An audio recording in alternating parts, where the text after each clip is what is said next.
Hello YouTube family, আমার চলে এসেছে একটা নতুন ব্লগ নিয়ে। চলো দেখাচ্ছি আজ ব্লগ। আজকে তোমাদের কেমন ব্লগটা লাগবে অবশ্যই কমেন্টে জানাবে। চলো, আজকে ভীষণ কুয়াশা আর ভীষণ ঠান্ডা পড়ছে, জানো তো, আর ভীষণ ঠান্ডা। চলো তোমাদেরকে দেখাচ্ছি আজকে ওয়েদারটা কেমন আছে। রোদটা দেখো পুরো মুখে পড়ছে, আজকে ভীষণ ঠান্ডা, তাই একটু রোদে দাঁড়িয়ে আছি। চল, এটা আমার প্রিয় সাদা ফুল। আমি অনেক ছোটবেলায় এই গাছটা বসিয়েছিলাম, দেখো অনেক বড় হয়ে গেছে। তার গাছের নিচেই দাঁড়িয়ে আছি রোদের সামনে। সে দেখছি ওটা আমাদের লেবু গাছ, অনেক লেবু হয়, যদিও এই সময়টা হয় না, শীতকালে। চলো তোমাদেরকে দেখাচ্ছি। দেখো অনেক, আমাদের এখানে শুধু গাছ, নানা রকম গাছ তো আছেই অবশ্যই, আর তোমাদেরকে আমি আরও দেখাচ্ছি কত সুন্দর লাগছে। আর ফুলও ফুটে গেছে এখনো। আচ্ছা, ওয়েদারটা ভীষণ ভালো আছে। কালকে যদিও জল হয়েছিল, বেশি ঠান্ডা পড়েছিল। আজকে জল হয়নি বলে বেশি ঠান্ডা পড়েনি। আজকেও তো জল, মাটি যত শুকাবে ঠান্ডা তত পড়বে। আর দেখো ঠান্ডা, ভীষণ ঠান্ডা পড়েছে, কি বলবো। লেবু ধরে গেছে, দেখো একটা দুটো লেবু আছে যদিও গাছে। দেখো আজকে আকাশের সূর্যটাও ভালো উঠেছে, এবং দেখো আকাশটাও আজকে পরিষ্কার আছে যদিও। তার মাঝখানে আমি দাঁড়িয়ে আছি, দেখো রোদটা ভীষণ ভালো লাগছে, রোদে একটু দাঁড়িয়ে আছি। আজকে আবার রিলস ছাড়বো, সেটার জন্য তো আবার মানে কি বলবো, যেটার সাথে অনেক খাটুনি, সেই ভিডিও তোমরা যদি দেখতে চাও পরে আমি দেখাবো। আজকেও রিলস বানাবো একটু পরে বানাবো। তোমরা দুপুরের মধ্যে আমার রিলস দেখতে পাবে। যারা যারা আমার রিলস দেখেছো, কেমন লেগেছে এই ভিডিওতে তোমরা কমেন্টে জানাবে কেমন লেগেছে। এটা আমার দাদু, আমার গাছে, আমার বাগানে গাঁদা ফুল ফুটতে শুরু করে দিয়েছে। কত যে গাছ আছে, এটাতে শুধু চাম গাঁদা হচ্ছে, তারপর সব গাছে কুড়ি ধরে গেছে। দেখো এটা আমার বাগান, গার্ডেন যেটাকে বলতে পারো।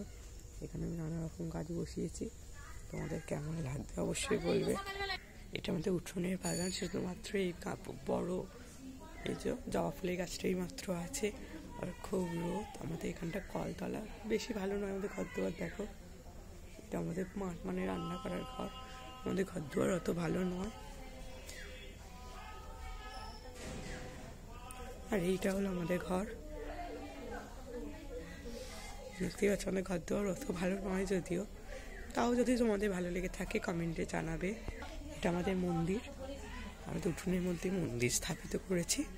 অনেক দিন আমার ঠাকুমা মারা গেছে, যদিও মারা যাওয়ার অনেক আগে, বিয়ের পরই ঠাকুমা এই মন্দিরটা করেছিল। এখানে মানি প্ল্যান্ট গাছ বসিয়েছি, বালতিটাতে খুব ভালো হয়েছে। দেখেছো কেমন রোদ উঠে গেছে। এটা আমার পুরো দাদু,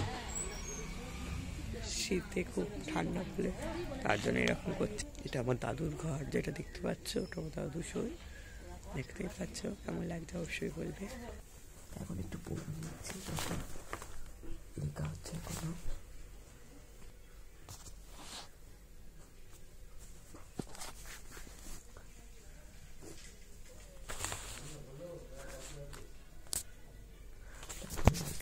হয়ে গেলে তোমাদের কাছে আসছি। দেখো বন্ধুরা, গুড্ডু বাবুকে সকালবেলা তুলে দিয়েছি। এবার আমি পোশাকটা চান করিয়ে দিচ্ছি। গুড্ডু বাবুকে পুরো রেডি করে নিয়েছি, চুলটা পরিয়ে দিচ্ছি। পরিয়ে দিয়ে এবার আমি এটা করে দিচ্ছি, গ্লাসে জল দিয়ে দিয়েছি, আর দিয়ে দিচ্ছি একটা বিস্কুট। আর বিস্কুটের সাথে তো তুলসী পাতা অবশ্যই দেবে, অবশ্যই অবশ্যই। কৃষ্ণ তুলসী পাতা ছাড়া ভোগ গ্রহণ করে না, তুলসী পাতা দিয়ে দিলাম। আজকে দিচ্ছি ক্রিম বিস্কুট। এবার আমি দেশলাইটা জেলে নেবো। দেশলাইটা জ্বালা হয়ে গেছে, ধূপটাও চলে গেল এই মূর্তি। তাড়াতাড়ি করে এবার আরতিটা সেরে নেবো, নিয়ে তোমাদের সাথে দেখা হবে আবার। চলো তোমাদের কাছ থেকে দেখাই গুড্ডু বাবু কেমন লাগছে অবশ্যই বলবে। তোমাদের কাছ থেকে দেখালাম। নয়নি নয়নি রাখি তোমারে, ফ্রেশাতে কালো তুমি আমার, গগনে গগনে শুনেছি তোমারি প্রাণ। ও গগনে গগনে শুনেছি তোমারি প্রাণ।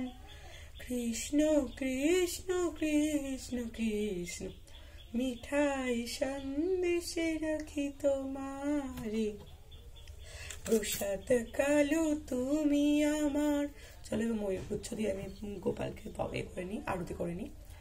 নয়নে নয়নে রাখি তোমারি, প্রসাদ কালো তুমি আমার, গগনে গগনে শুনেছি তোমারি প্রাণ, ও গগনে গগনে শুনেছি তোমারি প্রাণ, ও মিঠাই সন্দেশে রাখি তোমার, প্রসাদ কালো তুমি আমার। দেখো গোপালের আরতি সম্পূর্ণ হয়ে গেছে, এবার গোপাল ভোগ গ্রহণ করবে। তার জন্য আমি অনুমতি ওকে দিয়েছি যে গোপাল ভোগ গ্রহণ করুন। এই বলে গোপালের আরতি আজকে শেষ। এখানে আমি একটা ছোট্ট মদের বোতলের মধ্যে নকশা করে, এই সুন্দর নকশাটা করে মানি প্ল্যান্ট গাছ বসে, চলো জল দেবো তোমাদেরকে, সেটা দেখাচ্ছি। চলো জল দিয়ে দিই। এটা আমার অনেক প্রিয় গাছ, এতে জল না হলে বলে নাকি বাঁচে না, তাই আমি বেশি ভর্তি করে জল দিয়ে দিলাম। চলো গোপালের আরতি সম্পূর্ণ হয়ে, দেখো গোপালের পুরো জামার মধ্যে জানলা দিয়ে রোদ ঢুকে গেছে। দেখো গোপালের আরতি শেষ, এবার আমি উঠে পড়েছি। এবার পর্দাটা আমি দিয়ে দিচ্ছি। এইখানটা আমি গোটাটায় গাঁদা গাছ বসিয়েছি, অনেক ছোট, দেখো অনেক ছোট দেখি গাছটা মানুষ করেছে, আজকে ফুল দিয়েছে। আমার প্রিয় গাছ এটা। তাহলে আমি ধনেপাতা গাছও বসিয়েছি, কিন্তু একটু মুড়ে মুড়ে মনে হচ্ছে গাছে, এটা গজিয়ে গেছে। আর এগুলো আমার গাঁদা গাছ, গাঁদা গাছে কুড়ি পর্যন্ত চলে এসেছে। শীতকাল গাঁদা গাছে কুড়ি আসবে না, এক্ষুনি ফুল ফুটতে শুরু করে দেবে, যখন ফুল ফুটবে তোমাদের সাথে শেয়ার করব। এটা পান গাছ, দেখো অনেক পান গাছ আছে আমাদের। দেখা হচ্ছে পরের ভিডিওতে, সবাই ভালো থাকবে, সবাই সুস্থ থাকবে। দেখা হচ্ছে পরের ভিডিওতে। আমি এখন রিলস করবো বলে এখন আমি মেকআপ করব, তাই তোমাদের সাথে দেখা হচ্ছে পরের ভিডিওতে। সবাই ভালো থাকবে, রাধে রাধে।